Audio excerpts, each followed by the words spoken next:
ser lembrado. Tá?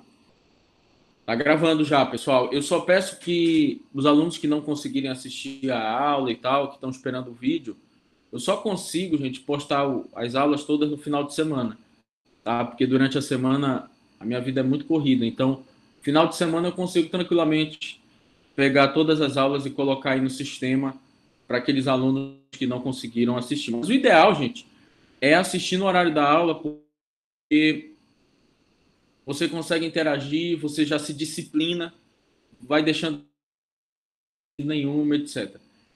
Tá? Mas tá ótimo, pessoal. Então vamos lá. Fazendo um breve retrospecto do que vimos ontem. Estudamos o incidente de resolução de demandas repetitivas, que veio para o Brasil em 2015 com o novo CPC, de modo a lidar porque as ações coletivas não conseguiram desempenhar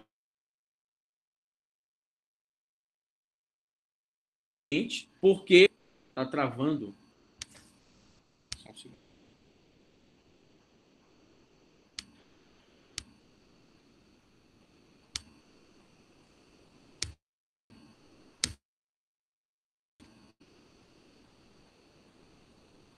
Vamos ver se vai melhorar agora, Rosalie. Melhorou agora? Quando eu compartilho a tela, começa a travar às vezes. Entendi. Tá, quando estiver travando, vocês me avisem, porque qualquer coisa eu excluo aqui a minha tela. Eu só gosto de deixar sempre aqui a tela. Melhorou. Porque eu consigo ver as perguntas. Se eu só compartilho a tela do slide, sem deixar aqui uma tela para mim, eu não vou saber quando tem uma pergunta feita por vocês. É isso que é o problema, tá? Perfeito. Então vamos lá, gente. Só lembrando que quando tiver aqui o slide, o principal é o áudio. O principal é o áudio, tá? Não tanto a minha imagem falando.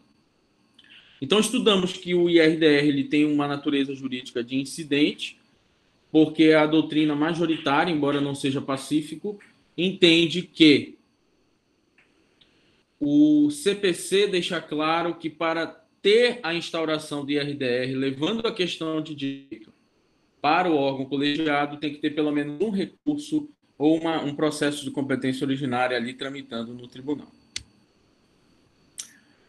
Vimos também os requisitos de admissibilidade do IRDR, que são requisitos cumulativos.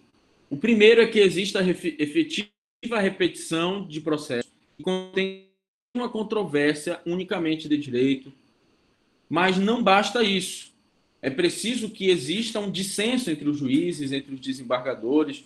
Isso agora represente um risco à isonomia ou segurança jurídica por conta desse dissenso, dessa falta de coerência das decisões. Então, não basta efetiva repetição de processos.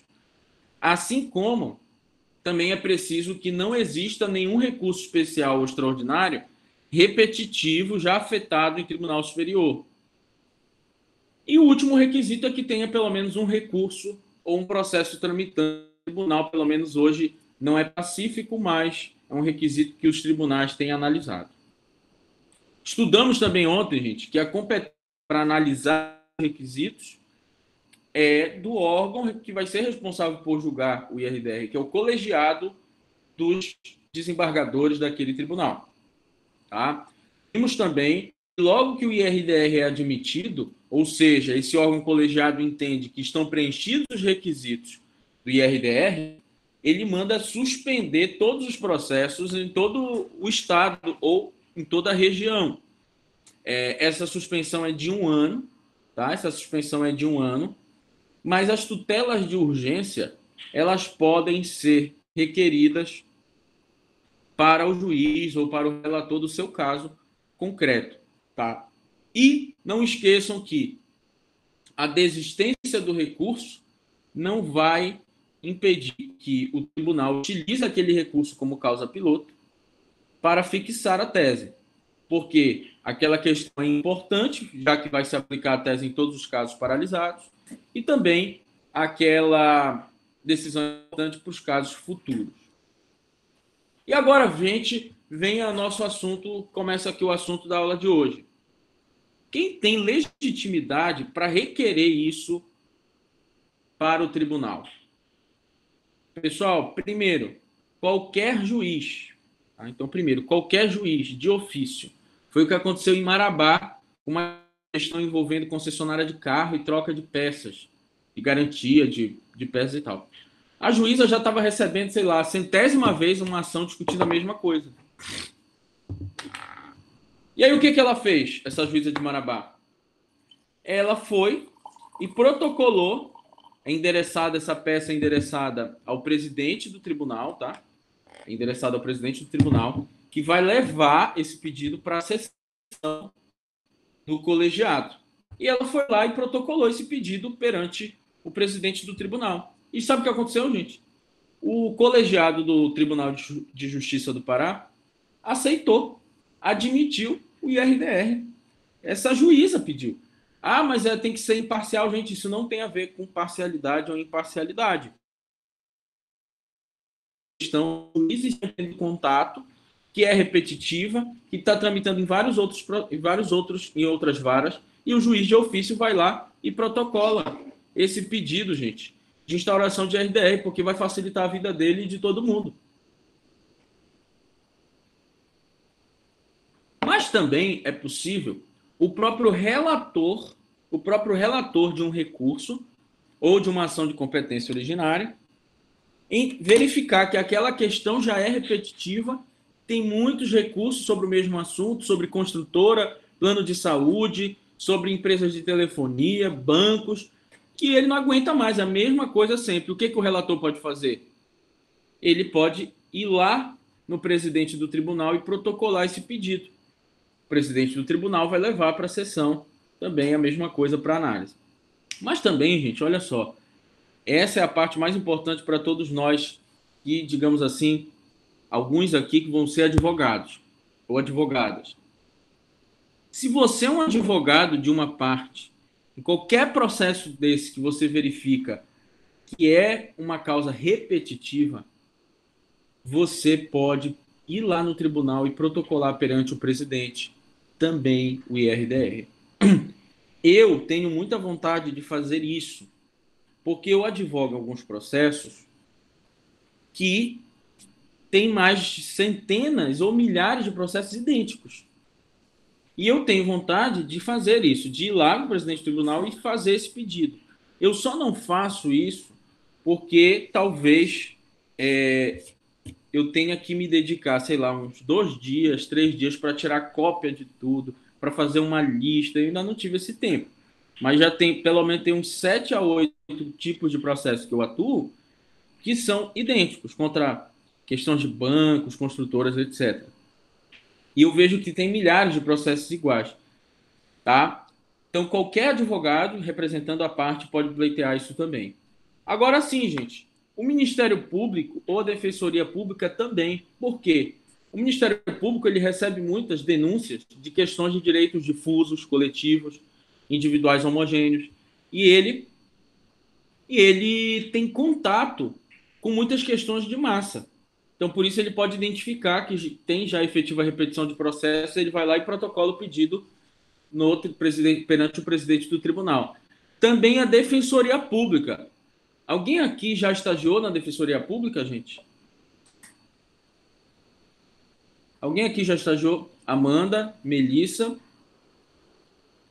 Muito bom. Então, assim, vocês sabem, e os outros também devem saber, que a Defensoria Pública tem contato com uma massa de pessoas, né? Pessoas que não têm condições de pagar um advogado, pegam lá sua senha e são atendidas todos os dias. Vamos imaginar que você seja um defensor público. Aí você receba, assim, pedido de rescisão contratual coronavírus, pedido de revisão de juros coronavírus, juros coronavírus, juros coronavírus, juros coronavírus. E aí você é um defensor público. O que você vai fazer, gente? Imagine, o que é mais eficiente, né? Você atuar em 1000 processos lá como defensor público ou você ir logo lá no presidente do tribunal, pedir que fixe uma tese e diga logo se cabe ou não a revisão contratual. E os processos vão ser julgados uma porrada só, uma única tacada. Tá? Então, essa petição, gente, ela é dirigida ao presidente do tribunal e ela deve trazer uma prova do preenchimento dos requisitos. A doutrina diz que não basta juntar a lista, né, de todos os processos idênticos. É preciso também você trazer uma prova de que existe um risco de ofensa à isonomia ou à segurança jurídica, tá? Mostrando que há decisões conflitantes, mostrando que há posições divergentes sobre aquele tema. Não adianta que seja repetitivo a causa. Mas isso não está implicando na questão de não haver um recurso ainda? Boa pergunta da Amanda. Não, porque a corrente que defende que tenha que existir recurso defende que o juiz, o relator, a parte, o Ministério Público, ao tribunal, se pelo menos ele comprovar que existe um recurso sobre aquela questão no tribunal. Então vamos imaginar o seguinte, que eu seja juiz de primeiro grau. Aí eu entendi a pergunta da Amanda. Poxa, quer dizer que a juíza lá de Marabá, ela foi lá pedir o IRDR. Então não foi no recurso, ela, a própria juíza foi lá e pediu. Mas já tinha agravo de instrumento e já tinha apelação no tribunal. Então, beleza, já está preenchido o requisito aí. Tá bom? Entendi. Tá bom. Valeu, obrigado, Amanda. Outra coisa importante é a seguinte: alguns alunos aqui me procuraram ontem, dessa turma e da outra turma, e eu fiquei muito contente, né? Alunos que estão estudando aí o livro do Didier sobre esse tema, né? Estão se aprofundando na temática. Torço para que alguns de vocês façam TCC sobre isso, artigos, etc. E aí o que acontece, gente? O Didier, ele tem uma questão muito bacana que ele coloca aí. O IRDR, ele foi, digamos assim, hipolegislado, né? Algumas questões importantes não foram colocadas no IRDR. Só que o Didier participou da elaboração do código. Qual foi o motivo disso acontecer? É porque o IRDR é muito parecido com um recurso especial extraordinário repetitivo. Porque o que é o recurso especial extraordinário repetitivo? É o STJ ou o STF entendendo que há milhares de recursos especiais ou de recursos extraordinários com a mesma questão de direito. Ele escolhe dois ou mais casos, dois ou mais recursos especiais ou extraordinários que representam a controvérsia, ele fixa a tese e se aplica a todos. É muito parecido. E aí, nos artigos que tratam do IRDR, em nenhum momento o legislador diz como é que o tribunal, como é que o relator, na verdade, vai ser distribuído para um dos desembargadores, como é que o relator vai escolher a causa piloto. De ofício instaurar precisa de requerimento do tribunal. Excelente pergunta, Marina. Precisa de requerimento para o tribunal. De ofício, ele vai provocar. Ele não pode, de ofício, dizer admito o IRDR, o relator do recurso. Não pode, de forma alguma, porque a competência para analisar a admissibilidade do IRDR é de todo o colegiado. Então, ele pode pleitear uma petiçãozinha simples lá no gabinete do presidente do tribunal, mas isso vai ter que ser levado ao órgão colegiado, tá bom? De ofício, ou seja, de ofício, ele pode requerer, sem o que as partes do processo pedirem a ele. De ofício, ele pode ir lá dizer, olha, eu tenho um processo que é repetitivo, tem outros iguais. Nesse sentido, de ofício, ele pode requerer, tá? Tanto é que no artigo que trata da legitimidade diz assim, tem legitimidade para requerer. Aí diz lá, de ofício o juiz, de ofício o relator, mas para requerer. Tá? Obrigado, Marina. Então, olha só, nesse sentido, não tem nenhum artigo no IRDR que fale como é que o juiz, ou como é que o relator do IRDR vai escolher a causa piloto, ou seja, a ação ou o recurso que ele tem que requerer perante o presidente do tribunal, Felipe. Obrigatoriamente ele vai requerer perante o presidente do tribunal. Tá? Porque é o presidente do tribunal, Felipe, que é responsável por incluir na pauta do colegiado, ele é o presidente, né? Então ele vai incluir na pauta do colegiado, na próxima reunião, na próxima sessão, essa análise de admissibilidade do IRDR. Ele não faz nenhuma análise de mérito, perfeito. Depois, só um segundo, gente. Deixa eu ver aqui as perguntas que foram feitas.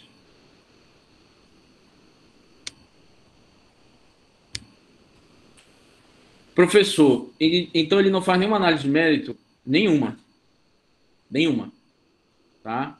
O mérito vai ser analisado pelo colegiado. Ele só pleiteia perante o tribunal, ou o presidente do tribunal, que vai levar ao colegiado. Depois que o presidente do tribunal confere que todos os requisitos são preenchidos, Esther, depois dele considerar que estão preenchidos todos os requisitos, ele vai mandar um ofício para todos os juízes e todos os desembargadores daquele estado ou daquela região, para que suspendam nas suas respectivas varas e nos seus respectivos gabinetes todos os processos que versem sobre aquela questão de direito. Ele vai mandar um ofício para todo mundo, mas não só isso. Também ele vai intimar o Ministério Público para emitir um parecer sobre o que ele entende daquele conflito, se ele entende que é ilícito, que é lícito, aquela publicidade, se é lícito ou ilícito aquela cobrança. O Ministério Público vai dar a sua manifestação. E também o relator, logo após admitir o IRDR, além de mandar suspender todos os processos e de pedir que o Ministério Público elabore um parecer, ele também pode solicitar informações para os juízes que têm aquela questão de direito, para que os juízes informem eventuais detalhes, eventuais nuances sobre aquele conflito. Tá bom? Então, olha só, gente. Daí o porquê o Fred Didier defende que a causa piloto ela deve beber da fonte. Tá, obrigado, Esther. Ela deve beber da fonte de como está escrito lá no recurso especial extraordinário repetitivo. Ou seja, ocorrendo a hipótese do repetitivo, 1039, parágrafo 6º, Lília, é permitido ao relator do respectivo tribunal afetar 2 ou mais recursos representativos da controvérsia. Tá? Então, como aquela tese vai ser fixada e vai atingir vários processos naquele estado, naquela região, como a parte do IRDR não fala nada sobre o assunto, o DJ defende que tem que ser 2 ou mais casos. 2 ou mais casos representativos da controvérsia. E aí vem a questão. Eu fui para vários congressos de processo civil e isso aí foi debatido. Peraí, qual o critério que ele vai analisar os 2 casos piloto, né? As 2 causas piloto? Bom, o critério são as causas que têm uma maior qualidade argumentativa, de provas, para que o julgamento seja bem rico. Bom? E outra coisa, como ele vai conseguir analisar, por exemplo, 1000 processos? Não, ele não precisa analisar 1000 processos. Ele pode pegar uma amostragem, por exemplo, 100 processos. Tá? 100 processos. Ele pega uma amostragem e desses 100 processos, ele pega lá os seus assessores e verifica quais são os mais ricos, né? Do ponto de vista teórico, argumentativo e também probatório.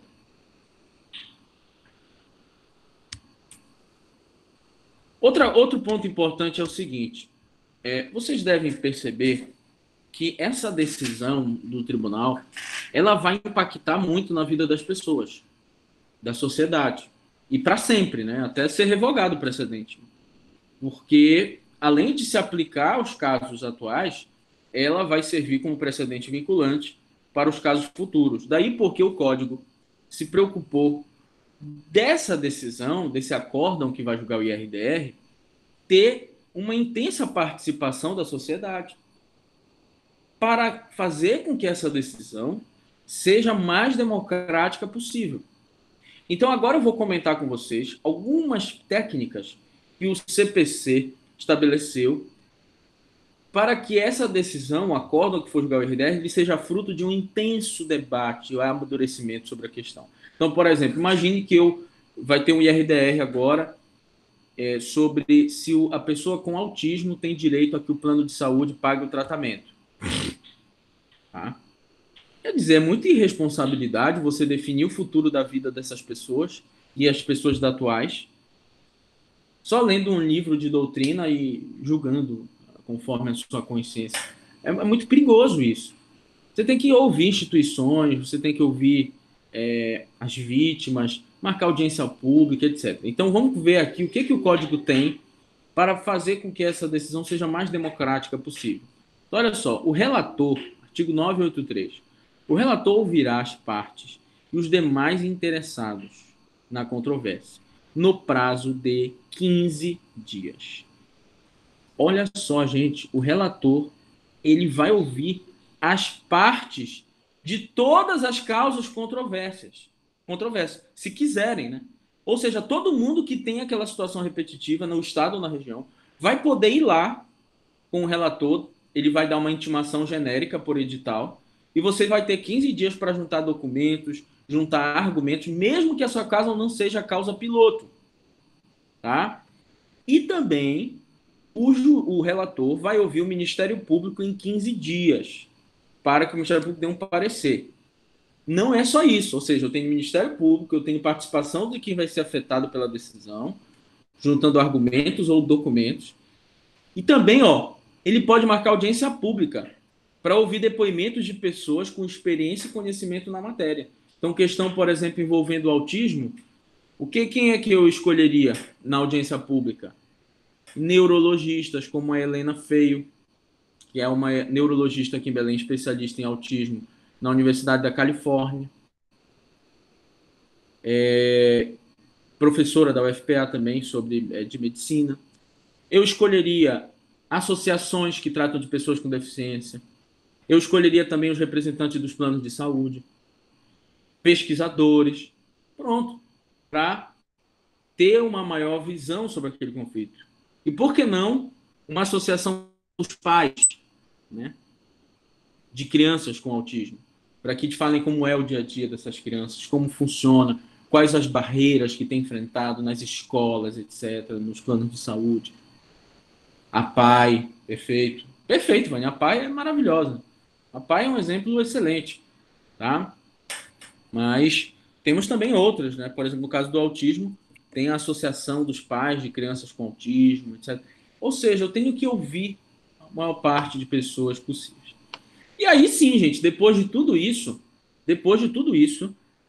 ouvindo as partes, ouvindo o Ministério Público, audiência pública, que o relator vai incluir o julgamento desse RDR na pauta, tá, daquele órgão colegiado.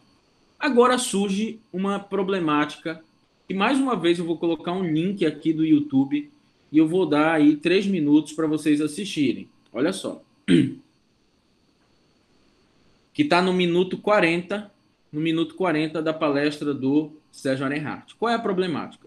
O professor Sérgio Arenhardt se incomoda com isso aqui, ó, que o relator vai ouvir as partes, né, interessadas, ou seja, todo mundo que tem uma ação repetitiva, que faz parte daquela questão repetitiva em qualquer vara. Porque ele diz que daqui a pouco o relator vai receber lá um milhão de documentos e argumentos, e isso vai prejudicar o andamento do IRDR. Vai acabar prejudicando. E sei lá, tem 10 mil pessoas com aquele mesma questão. Então, o professor Sérgio Hart faz uma proposta para realmente discriminar algumas pessoas. E aí vocês vão ver se vocês concordam. Eu vou colocar. Vocês têm o link ainda, gente, da palestra? Sim ou não? Não tem mais o link da palestra? Não. Então eu coloco aqui, gente.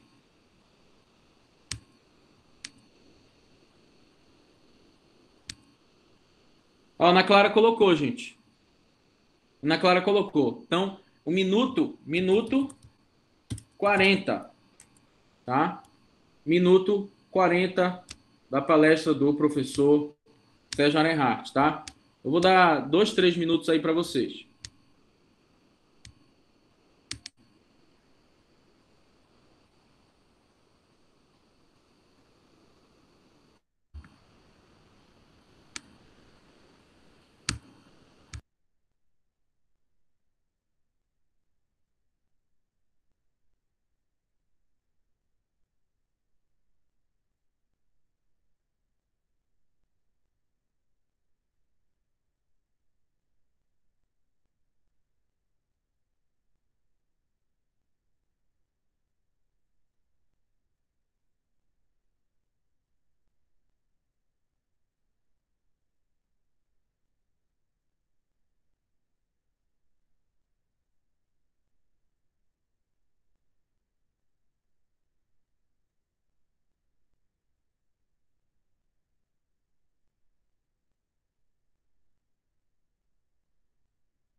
Perfeito. Então vamos lá, gente.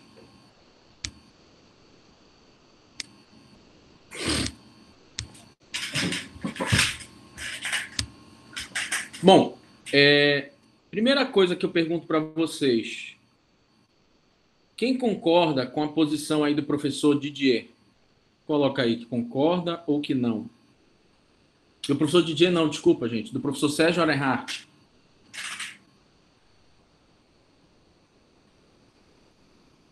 Quem concorda com a posição do professor Arenhardt? Rosalie concorda. João também. Concordo que poderia ter um representante dos interessados. Calilha, essa questão da Calilha é interessante. Verificaria a representatividade adequada de uma pessoa que acaba tendo os mesmos interesses daquele grupo e tem total capacidade de discutir. Eu também concordo se existe uma excessiva quantidade de partes. Excelente, pessoal. Agora, Lorena, a professora Sofia Temer, ela tem uma tese, que eu não sei se é de mestrado ou de doutorado, que depois se transformou em um livro, só sobre RDR, tá? Mas te confesso que eu não sei a posição dela, não lembro a posição dela. Eu tenho a tese dela aqui no meu computador, eu estudei para ver só o conceito que ela aborda, o cabimento, mas eu não lembro a posição dela sobre essa questão das partes. Você sabe qual é a posição dela, Lorena?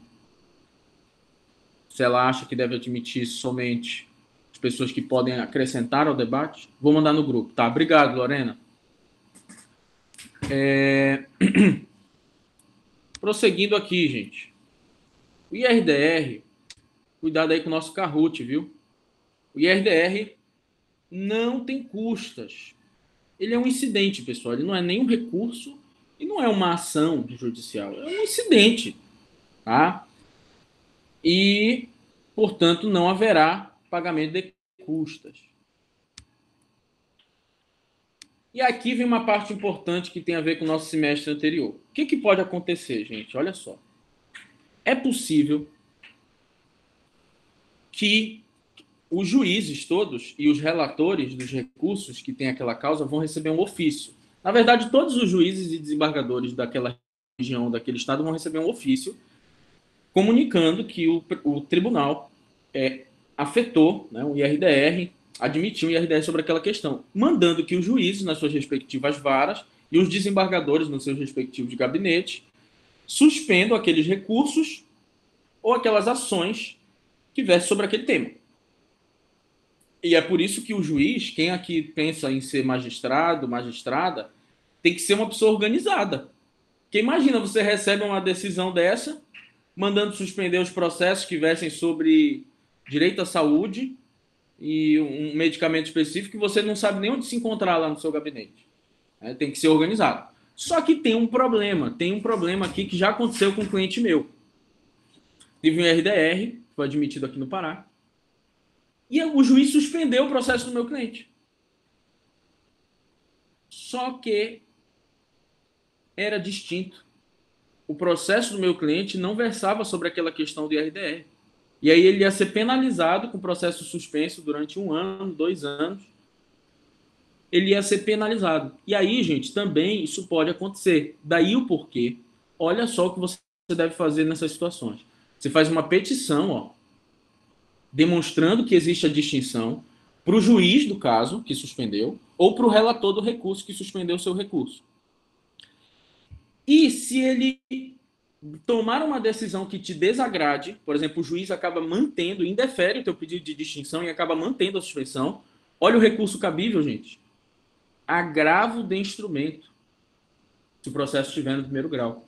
E se for a decisão do relator de um recurso no segundo grau? Agravo interno, que vai ser julgado pela turma que aquele desembargador, aquele relator compõe.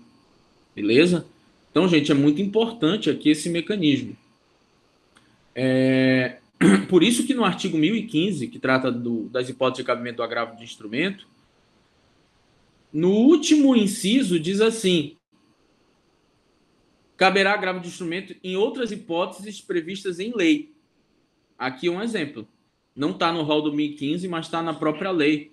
Está no próprio CPC. A decisão do juiz que nega a distinção no caso do IRDR. Bom?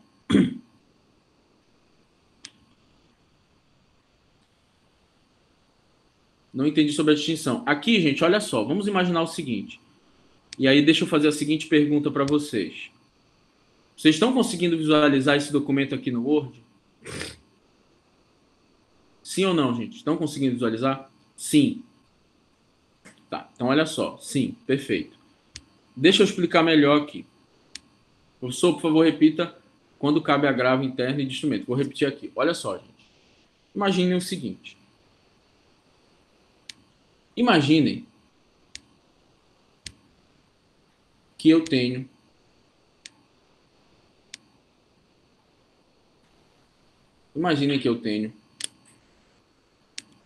uma causa repetitiva aqui. Vou dar um exemplo só para a gente conseguir entender bem isso. Que tramite no estado do Pará. Vamos colocar aqui o seguinte.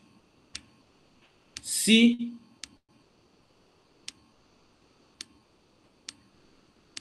a pessoa que tem um contrato com uma instituição de ensino de criança, tá? Portanto, de ensino infantil, pode ficar liberada de eventual multa contratual por rescindir o contrato durante o coronavírus. Nós temos já 1000 processos sobre isso. Em várias varas, do estado do Pará inteiro, Marabá, Paragominas, Altamira, Parauapebas, Belém, Ananindeua, Castanhal, Marituba, Capanema, Santarém, etc. Já tem 1000 processos sobre isso, porque as escolas elas cobram uma multa, tá? Lá de 5, 6 mil reais se você quiser rescindir o contrato. Então, perfeito. Só que o consumidor alega que o coronavírus ele é um caso alheio à vontade e que, portanto, é um fato superveniente que te autoriza a não pagar nenhuma multa. Aí, olha o que acontece. Olha o que acontece aqui. Um desses juízes, ou uma dessas partes, através de seus advogados, ou o Ministério Público, ou a Defensoria Pública, vai lá com o presidente do tribunal, ó, e protocola.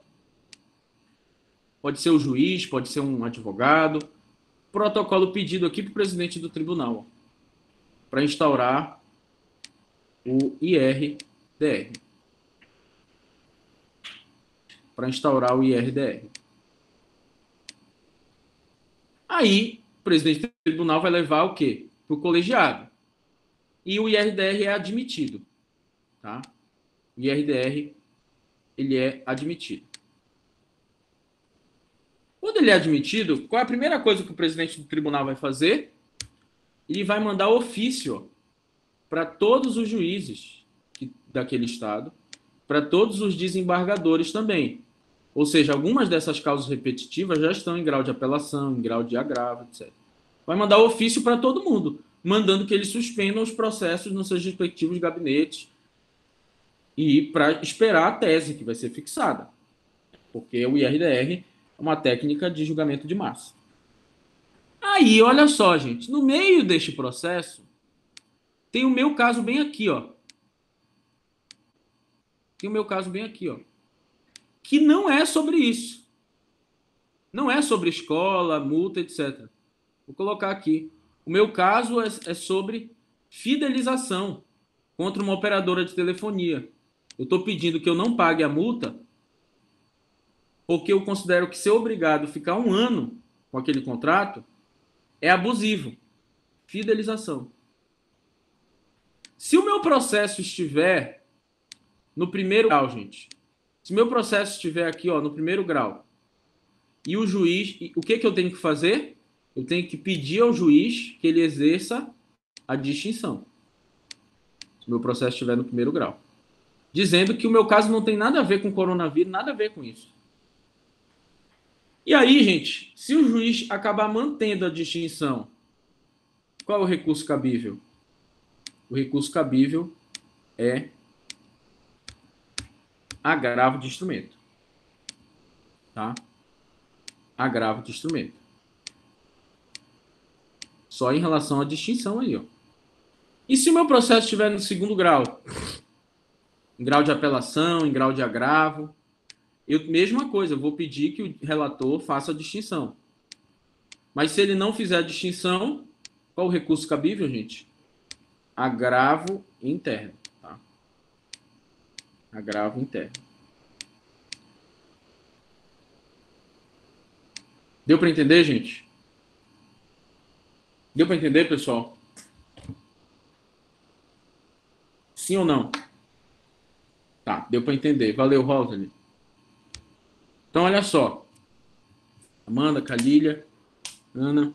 Beleza, olha só, gente. Então, vamos dar prosseguimento aqui. Já caminhando para o final do IRDR, qual é, então, a dupla função do IRDR? Ela está exatamente no artigo 985 do CPC. Julgado o incidente, depois de ouvir Ministério Público, audiência pública, ouvir as partes e tudo, a tese jurídica será aplicada a todos os processos que estavam suspensos, ou seja, aqueles que existem atualmente no estado ou na região, e também será aplicado aos casos futuros, como precedente vinculante, conforme diz o artigo 927 do CPC, que traz, dentre o rol de precedentes vinculantes, o IRDR. E aí vem a pergunta. Olha só, gente, voltando para o nosso esquema aqui. Vamos entender o seguinte.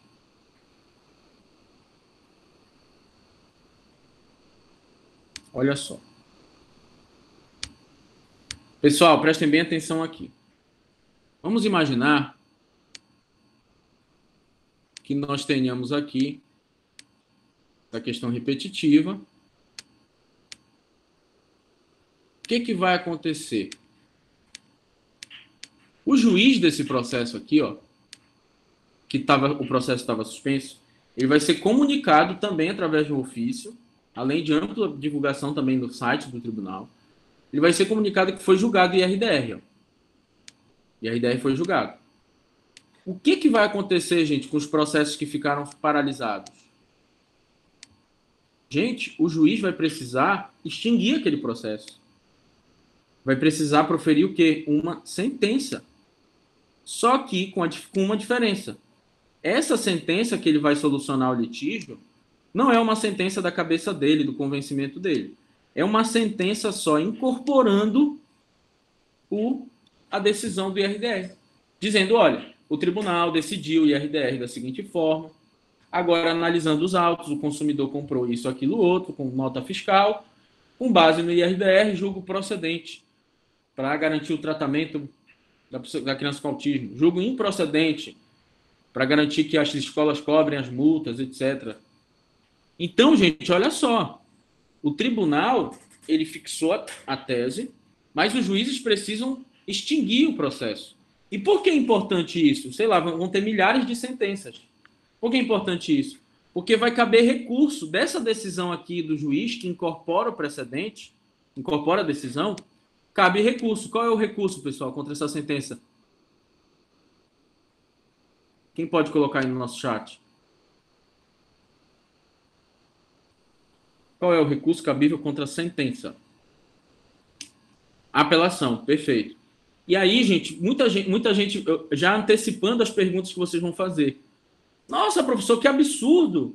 Quer dizer que o tribunal teve todo um trabalho para definir a tese, os juízes incorporam essa tese e ainda assim a parte pode recorrer lá no seu respectivo processo? Com certeza, pessoal. Porque às vezes o juiz ele incorpora errado. Quer ver um exemplo? Vou dar um exemplo aqui para vocês, que aconteceu com um cliente meu. Teve uma questão repetitiva que fixou a seguinte tese, que o consumidor tem a obrigação de pagar a comissão de corretagem quando ele compra um imóvel, desde que a construtora tenha colocado no contrato de forma expressa e destacada, ou seja, sublinhada, negritada, que essa obrigação existiria.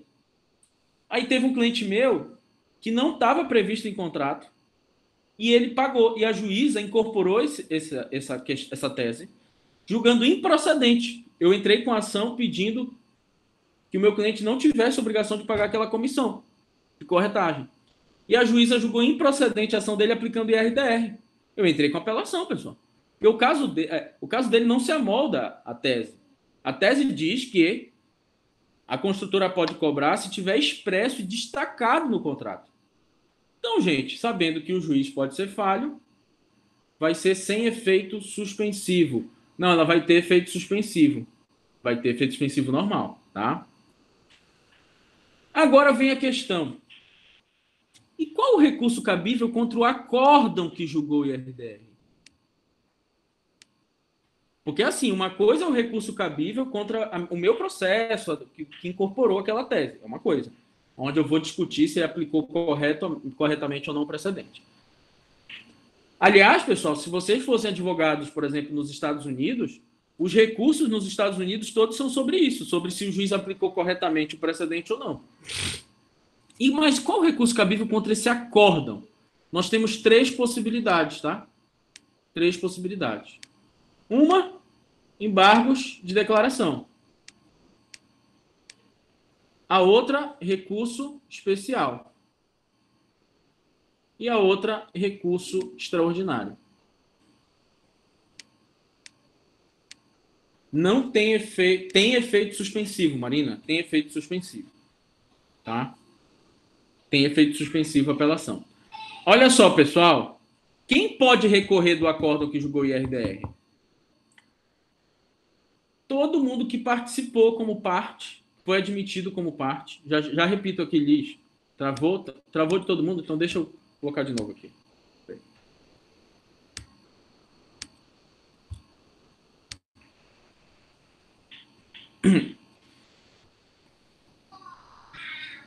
Bom, então olha só, pessoal. Portanto, a sentença que incorpora a tese do IRDR cabe apelação e tem efeito suspensivo normal, tá bom? Agora, e o acórdão que julga o IRDR? Olha, eu quero discutir que o tribunal errou. Eu quero discutir que o Tribunal de Justiça, que o TRT, eu quero discutir que o TRF se equivocou na tese que fixou lá no IRDR. Então, cabem 3 recursos: embargo de declaração, recurso especial e recurso extraordinário. Quem pode recorrer?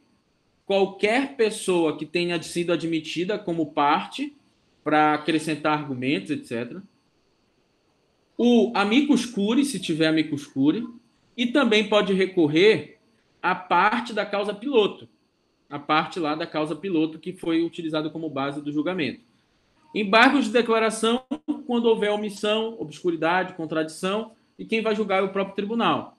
Recurso especial, quando envolver matéria de lei federal, e recurso extraordinário por STF, quando envolver matéria de lei constitucional, tá? Então, nós temos aqui os recursos. Ó.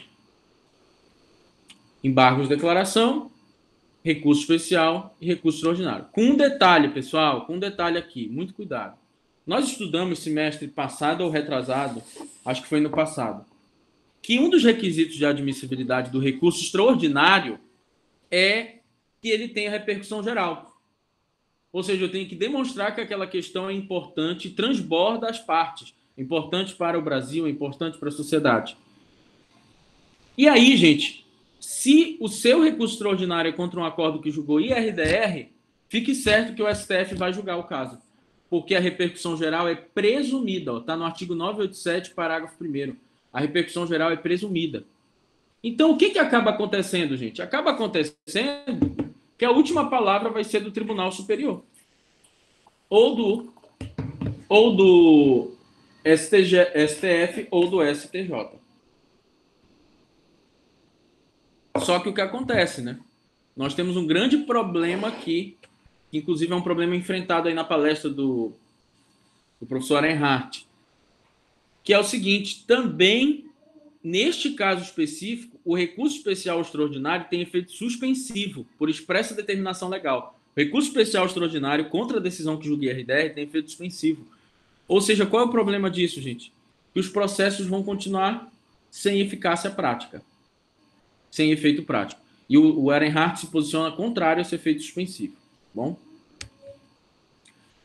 E aí, gente, para concluir, o IRDR, nós temos uma questão profunda, que é a seguinte. Eu vou pegar o nosso documento aqui do Word para isso. Vamos imaginar o seguinte. O que eu peço aqui no meu processo, eu peço lucros cessantes, dano moral. Não, Liz, o IRDR não é que ele tenha repercussão geral. É que se tiver um recurso extraordinário contra o acórdão que julgou o IRDR, esse recurso extraordinário vai ter repercussão geral presumida. Porque um dos requisitos para o STF admitir o recurso extraordinário é que tenha repercussão geral. E aí se presume que ele tem aquela repercussão geral. Só pelo fato de ser um acórdão de IRDR. Sim, infelizmente, Ana Clara, o recurso especial extraordinário ele tem efeito suspensivo. Ou seja, a decisão não vai produzir efeitos práticos até o STJ ou o STF decidirem sobre isso. Então, olha só, lucros cessantes, eu entro com uma ação pedindo lucros cessantes, dano moral e devolução.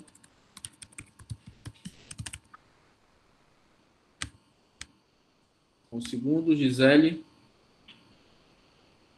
Gisele fez uma pergunta aqui, só um segundo. Quando estiver na fase de recurso com efeito suspensivo, todos os processos permanecem parados. Infelizmente, Gisele. Infelizmente. Sim. Tá? Mas isso vai ter que mudar, gente. Isso é um absurdo tamanho. Isso vai ter que mudar. Nada de celeridade. Inclusive, assista a palestra do Sérgio Anenhart, agora eu esqueci qual é o minuto, que ele critica de forma ácida isso, esse efeito suspensivo automático. Então, olha só, vamos imaginar que eu entro com um processo contra uma construtora pedindo lucros cessantes, dano moral e devolução da comissão de corretagem. Tá? Ou seja, o imóvel atrasou, por isso eu quero lucro cessante, eu quero dano moral por frustrar o meu projeto de vida, e eu quero a devolução da comissão de corretagem. Aí, sobre a comissão de corretagem, foi afetado o IRDR. Só sobre isso. Eu pergunto a vocês, o que acontece com o pedido de lucro cessante e dano moral? O juiz pode julgar esses pedidos? Ou também todo o processo deve ficar suspenso? Respondam lá no chat. Sim, pode julgar só os dois pedidos. Pode ser julgado. Perfeito. Pode. Agora, qual é o motivo? Qual a explicação? Qual a explicação dessa possibilidade?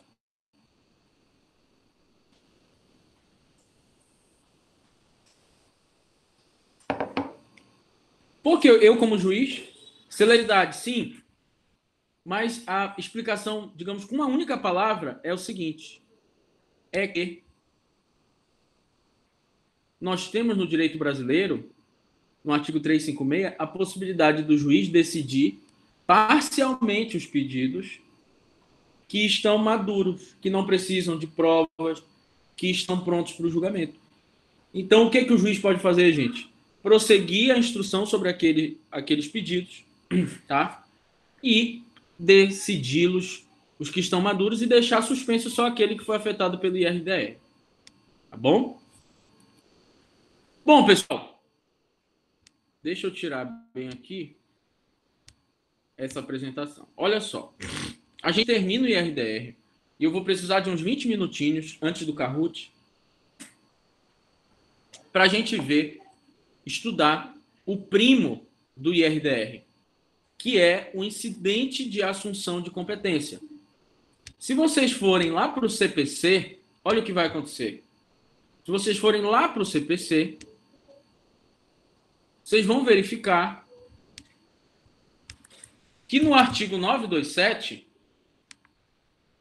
que traz o rol dos precedentes vinculantes, diz que os juízes e tribunais observarão os acórdãos em incidente de assunção de competência, que é o IAC, ou acórdãos de resolução de demandas repetitivas, que é o IRDR. Então, a gente precisa compreender o seguinte: o que é o incidente de assunção de competência? Tá? O que é o incidente de assunção de competência? E aqui eu trouxe para vocês, vou até copiar aqui, e colar para o outro documento. Eu trouxe para vocês alguns exemplos de situações que não são repetitivas, tá? Mas que têm um grande interesse social de ter uma tese sobre isso, porque há uma lacuna no direito, porque há uma insegurança jurídica quanto a isso, mesmo que seja só um processo. Então, gente, quando é que vai caber o IAC, que é um incidente de assunção de competência, também julgado pelo colegiado daquele tribunal, também formando um precedente vinculante? Quando aquele recurso ou aquela ação de competência originária versar sobre uma questão que não é repetitiva, mas que tem um grande interesse social de ter uma tese sobre aquilo naquele estado ou na região. Então, eu trouxe aqui alguns exemplos de situações que pode ter só um ou dois processos. Não vai caber IRDR, mas vai caber IAC.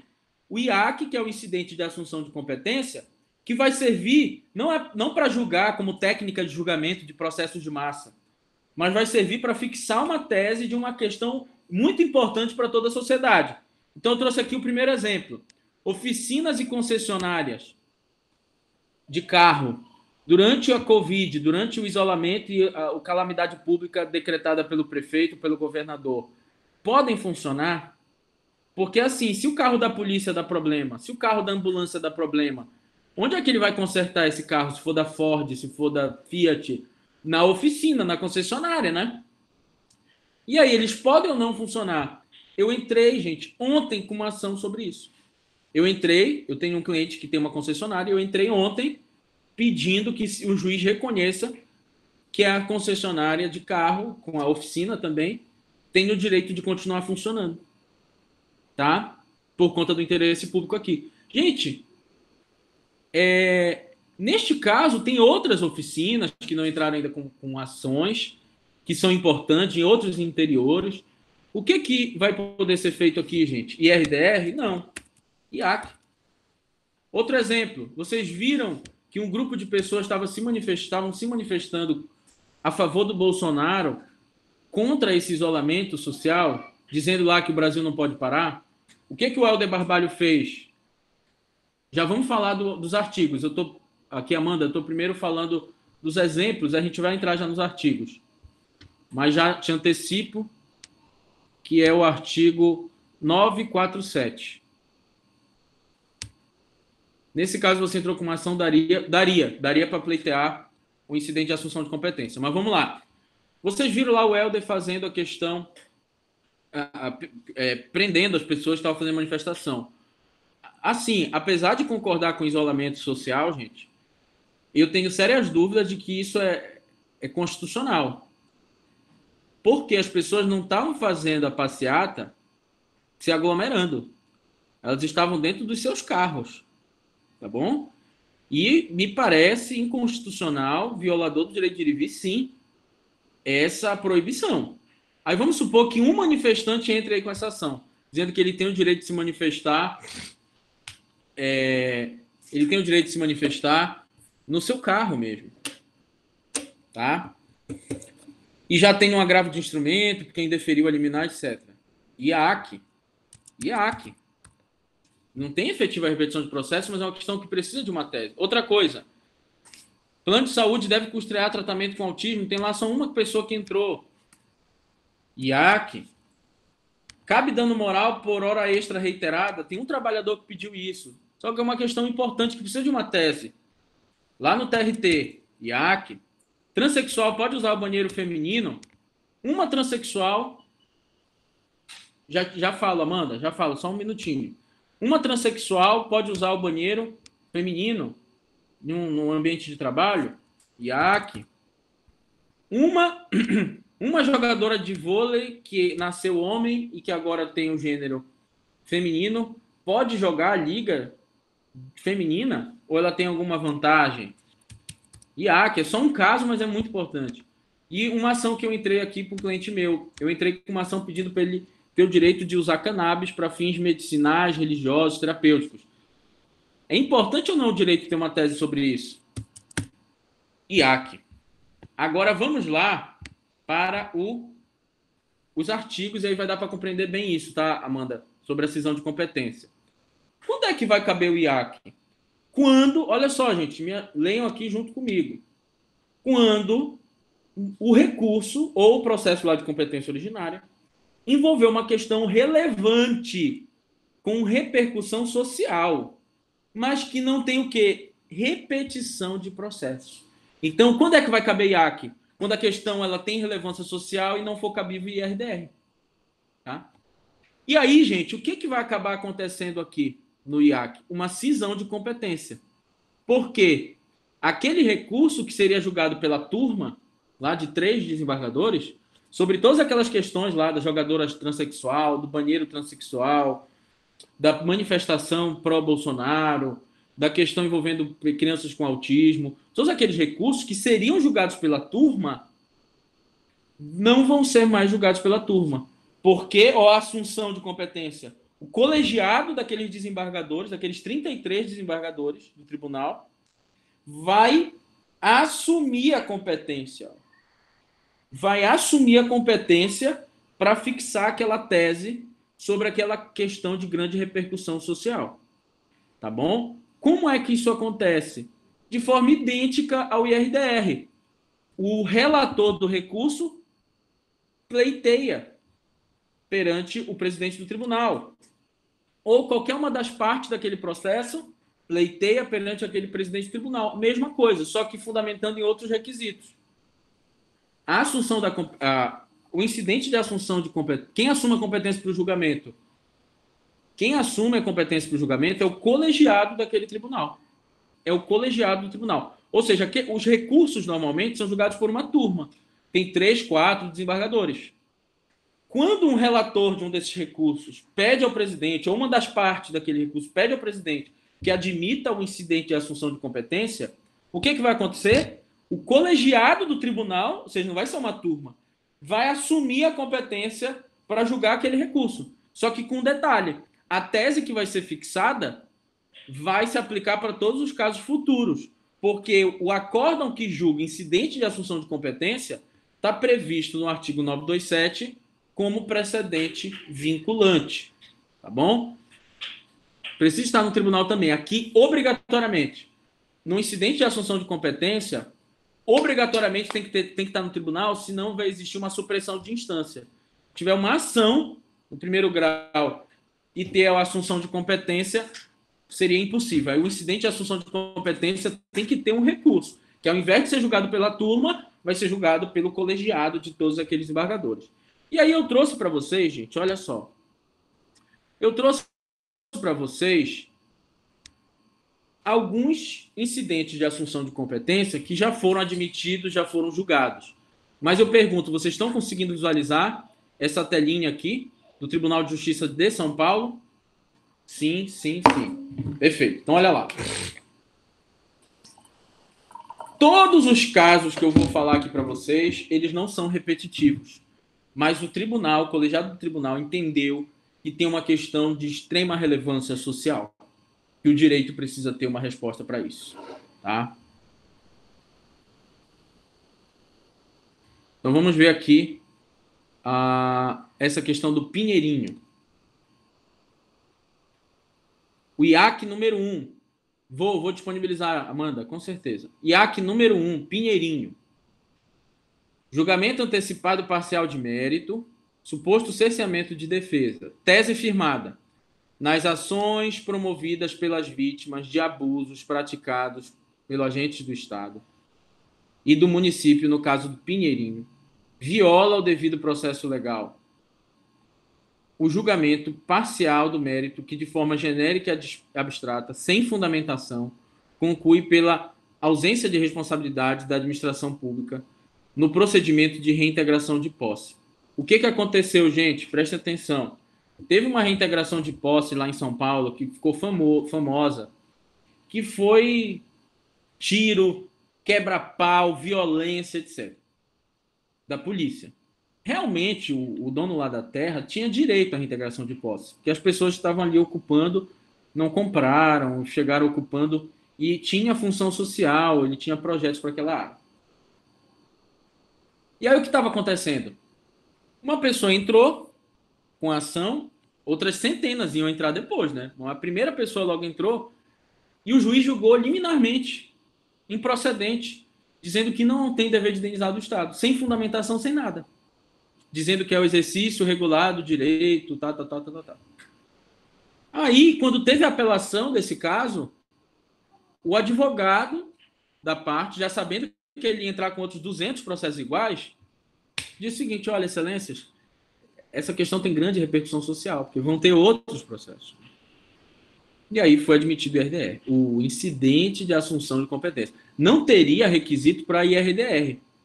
E aí você ficaria sem uma tese e cada juiz ia julgar futuramente de um jeito diferente. Temos também aqui, no Rio Grande do Sul. Rio Grande do Sul. Vamos ver aqui um exemplo.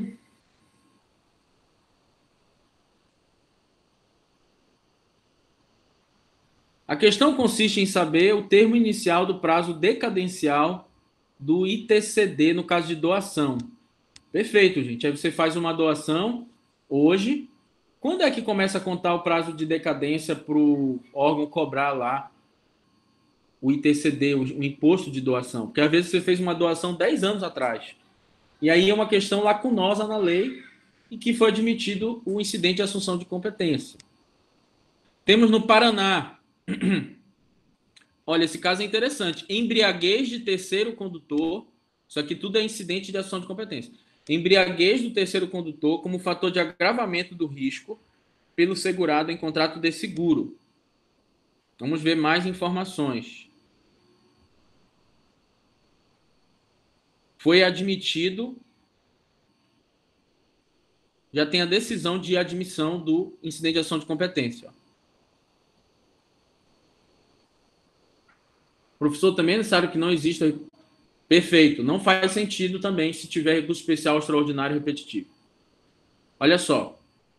Compulsando-se os autos, verifica se trata de apelação contra uma sentença que julgou improcedente o pedido, sob o fundamento de que a condução do veículo por condutor embriagado, que se recusou a realizar bafômetro, exclui a cobertura do seguro.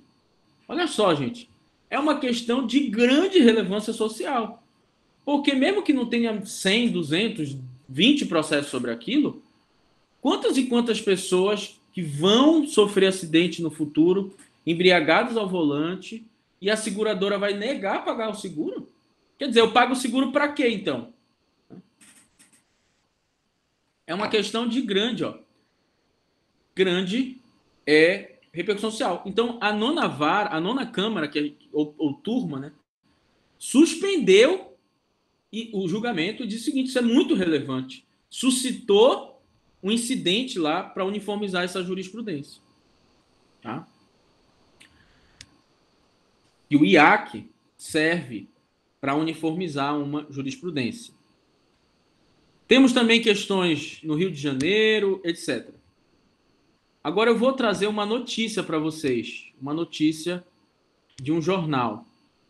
TJ do Pernambuco julga se planos de saúde devem custear tratamento a pessoas com autismo. Aonde, pessoal? Num incidente de assunção de competência. Um incidente de assunção de competência. Então, ele vai definir, o incidente vai definir a obrigação dos planos de saúde em custear tratamento multidisciplinar pelo método ABA, ANEM, integração social. TJ da Bahia vai firmar uma tese sobre idade máxima para PMs. Sei lá, só uma pessoa entrou, 2 pessoas entraram. Mas mesmo assim, a questão é relevante e decidiu instalar o incidente de assunção de competência. Também temos o TRF5 julgou um incidente de assunção de competência proibindo a venda direta de etanol em postos de gasolina no Alagoas. Então, o pleno, ou seja, todos os desembargadores do TRF5 decidiram pela ilegalidade da venda de etanol sem intermédio de distribuidora. Tá? Então, vamos voltar aqui para o nosso slide. Só que agora vem uma informação adicional, que é a seguinte. Existe uma situação que eu considero, a minha leitura é essa, tá? Que o legislador coloca como repercussão social presumida, que é quando mesmo não tendo efetiva repetição de processos, existem turmas que já decidiram de forma diferente sobre o tema.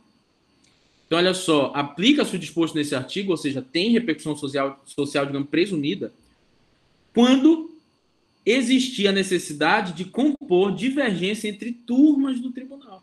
E por que existe isso, gente? Porque o artigo 926 do CPC diz que é dever dos tribunais manter a sua jurisprudência coerente, estável e íntegra, uniforme. Então, gente, olha só, se você for advogado de uma apelação, de um agravo, que você já viu que uma turma decide de um jeito e outra turma decide de outro, você pode suscitar também um incidente de assunção de competência sem demonstrar grande repercussão social, porque já é presumido que tem um interesse social, que aquele tribunal tenha uma jurisprudência uniforme. Quem pode requerer, gente? Quem pode requerer esse incidente de assunção de competência? O relator de qualquer recurso, de ofício, a parte de qualquer recurso, o apelante, o apelado, o Ministério Público, a Defensoria, que seja o recurso julgado pelo órgão colegiado, ou seja, pelo colegiado dos desembargadores, que muitos tribunais chamam de tribunal pleno, né?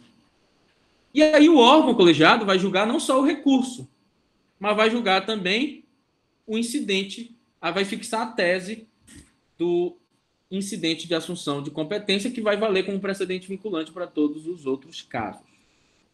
Qual é o momento para eu requerer o incidente de assunção de competência? Enquanto não for julgado o meu recurso, eu posso requerer. Então, digamos que tem uma apelação minha já há 3 anos tramitando no tribunal. Eu posso agora ir lá perante o presidente do tribunal e requerer? Posso. Qual o recurso julgado pelo colegiado? Qualquer um, lhes. Pode ser um agravo, pode ser uma apelação. É o mesmo entendimento. Peraí, gente. Tem a pergunta aqui. Marina, qualquer recurso, sim, qualquer recurso no tribunal e também ação de competência originária. Marina, é o mesmo entendimento de que o relator requer para o presidente do tribunal? Perfeito. É a mesma coisa, gente. Eles são muito semelhantes. A principal diferença é que o IRDR, o incidente de assunção de competência, não exige efetiva repetição de processos. E aí, gente, qual a importância do incidente de assunção de competência? Formar precedente vinculante de uma questão social relevante. Tá? E a mesma coisa que eu falei vale para o incidente de ação de competência. Qual o recurso cabível contra o acórdão que julga o incidente de ação de competência? Embaixo da declaração, recurso especial, recurso extraordinário, a mesma coisa que vale para o incidente de resolução de demandas repetitivas. E aí, pessoal, antes de nós realizarmos o Kahoot, eu vou ver eventuais dúvidas que vocês tenham. Vamos aqui ver as dúvidas. Amanda, a natureza de incidente. Perfeito. O incidente de assunção de competência não é um recurso, não é uma ação, tem natureza jurídica de incidente processual no bojo de um recurso. Só pode ficar novamente a repercussão geral presumida. O que acontece, gente? A emenda constitucional 45, ela passou a dizer o seguinte: o STF não pode julgar todos os processos que sejam analisados em grau de apelação. Então, para caber recurso extraordinário, a emenda constitucional 45 de 2004 diz que o recurso extraordinário ele tem que ter uma repercussão geral. Ou seja, eu tenho que demonstrar que a causa é importante para o Brasil inteiro. E aí o legislador, no CPC de 2015, disse que se o recurso extraordinário é contra um acórdão de IRDR, ele tem repercussão geral presumida, tá bom? Ou seja, o STF vai ser obrigado a analisar a questão. Se houver 2 processos, vai haver suspensão também? Perfeito. Os tribunais têm determinada suspensão, por exemplo, tem 3 processos só sobre aquilo. Se é admitido o incidente de assunção de competência, manda suspender. Nem que seja 1 ou 2 processos, mas manda suspender também. Por analogia ao que tem no IRDR. Pessoal, então agora a gente vai fazer o nosso Kahoot, tá? Eu vou colocar esse slide para vocês. E aí, eu vou compartilhar aqui a tela com vocês para nós realizarmos o nosso Kahoot.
Vocês estão conseguindo visualizar aqui, gente?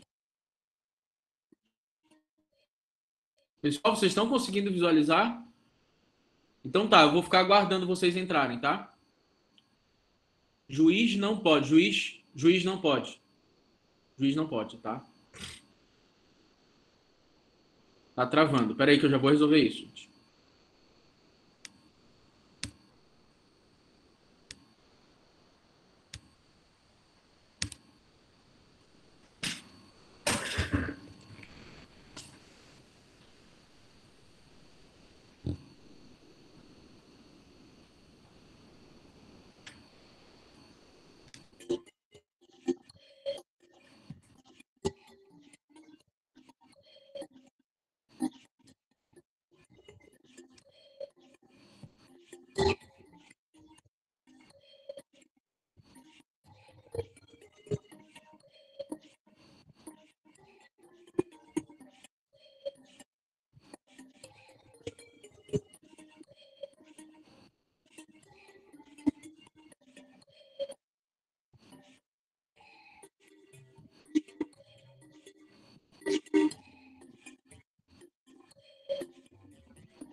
É esse número grande, isso. É um número grande.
Todo mundo conseguiu entrar, pessoal?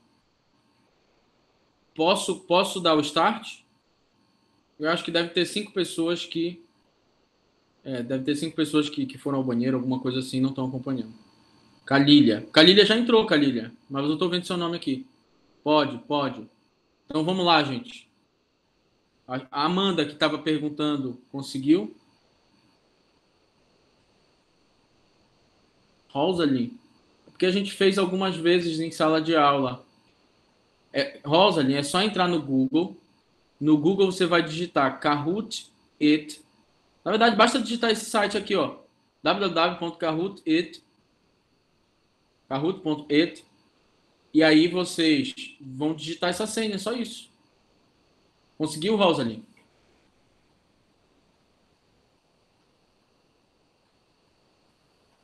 A gente fez várias vezes já em sala. Vamos dar aí 30 segundinhos para ver se a Rosalie consegue entrar. Não tem muito mistério, pessoal. Cadê?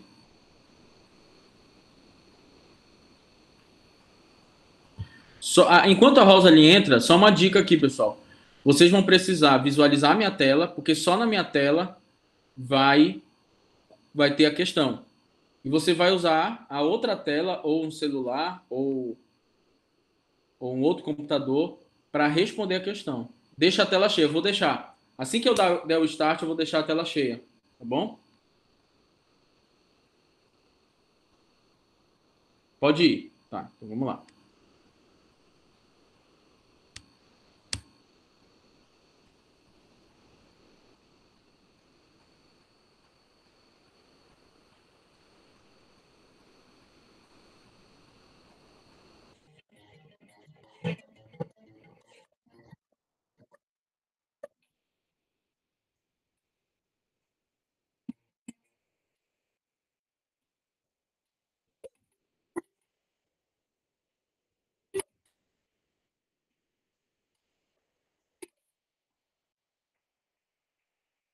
Sim, gente, é possível ter risco de violação de isonomia e não de segurança jurídica. Por exemplo, se eu e o meu vizinho entramos com a mesma ação, é possível que os juízes pensem diferentes, mas não a ponto de causar uma insegurança jurídica na sociedade. Tá? Isso o Didier fala bem sobre isso.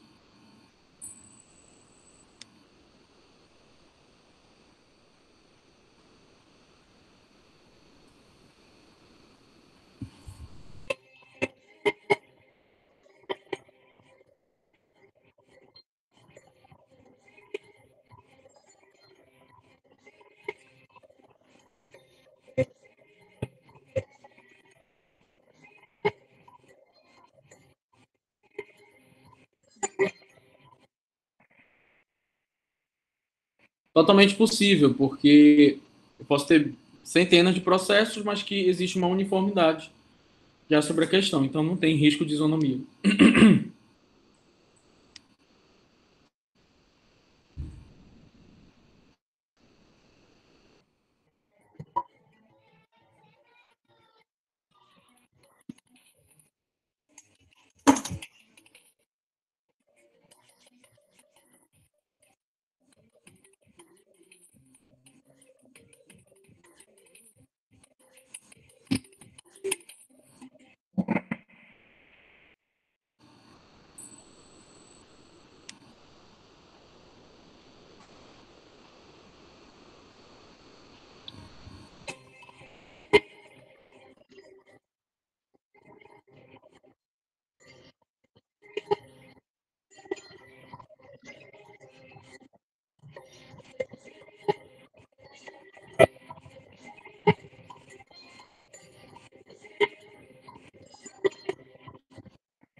Jimmy representando. Bom, gente, parabéns aí. Eu não sei quem são. Quem são, gente? Eu sou o Jimmy, a Vitória Brunini. Parabéns, Vitória. Lívia LM, parabéns. É o nome do teu cachorro, tá? E quem é o Skywalker? Lucas Freitas. Parabéns. Vejam que vocês acertaram 10, mas a Brunini respondeu mais rápido, né? Então, gente, obrigado aí pela participação de todas. Excelente final de semana para todos. E obrigado, gente, pela presença, pela participação de vocês. Valeu, gente. Recebi as atas de audiência, viu? Recebi.